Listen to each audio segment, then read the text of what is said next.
Hi everybody, my name is Bella Wagner and today I'm going to talk about addiction in my life and also related to my research topic at the end of screen addiction.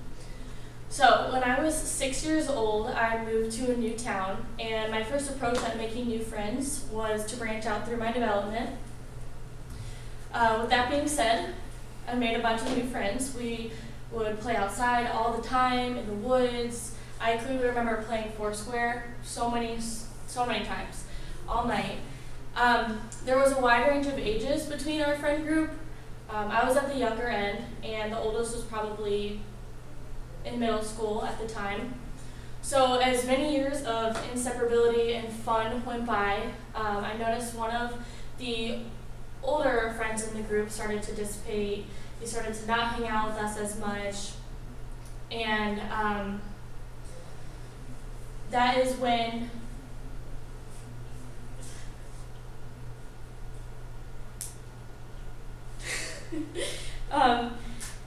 he started to change from the sporty jock group in school to the druggy dropout group. And again, being young, I didn't really know what was going on, but I heard a lot of things from his younger sister, how he started skipping school and getting in more trouble. So during this time, one of the friends in his friend groups actually overdosed and died off of heroin during the time he was in my school district. And again, I still didn't know what was going on, but I thought that would be enough for him to get out of the friend group and get away.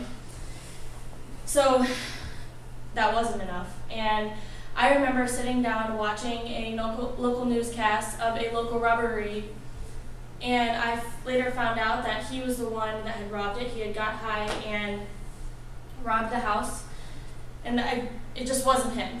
And so he went to jail, and he spent a lot of time in and out of jail because every time he got out, he just jumped right back into the heroin. And he didn't start to see improvements until he went to rehabilitation center for a while. So he came back, moved back home with his family. He was clean, and we decided to all hang out again for old time's sake. Hang out, play some Foursquare, and it was different. He was different, and drugs had changed him to be someone that I wasn't able to recognize. He wasn't fun, he wasn't outgoing, and just not the same person that he was. So I said that my research topic I'm going to look into is screen addiction, and I think this is something that can relate to his story a little bit because I told you guys how he started to dissipate from our group. He stopped playing outside, he stopped being adventurous, and I think this relates because how many kids nowadays are staying in to play video games or on their phone instead of going outside and adventuring? They're missing out on the true fun because they're sucked into something in a screen.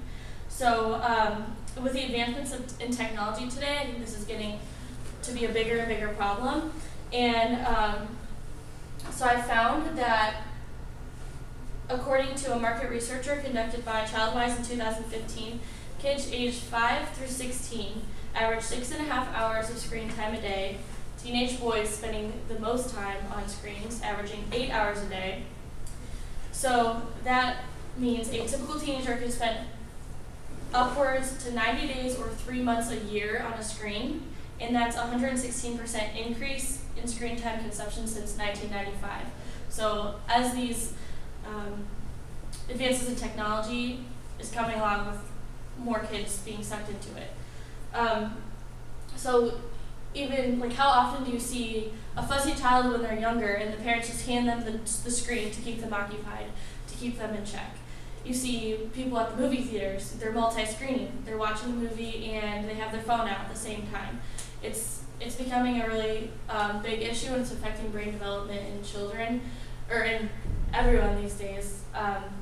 So in conclusion, my neighborhood story was really eye-opening to me because it was my first sight on addiction. I never really have seen it in anyone else in my life at that time, and with anything, addiction can be extremely serious and life-changing, whether it be through alcohol, drugs, or even screen time.